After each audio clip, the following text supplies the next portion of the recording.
আসলে আসলে যত গাড়ি চলাইছি এই আরন ফিল পাই নাই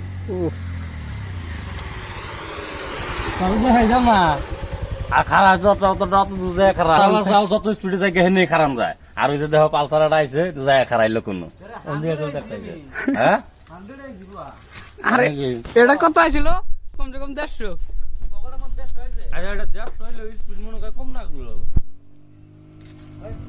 ডাবলিং আছে না সেই জন্য বোধহয় কম লাগলো গাড়ির বস না গাড়ির বস আর মধ্যে জেনে টপে এম আমার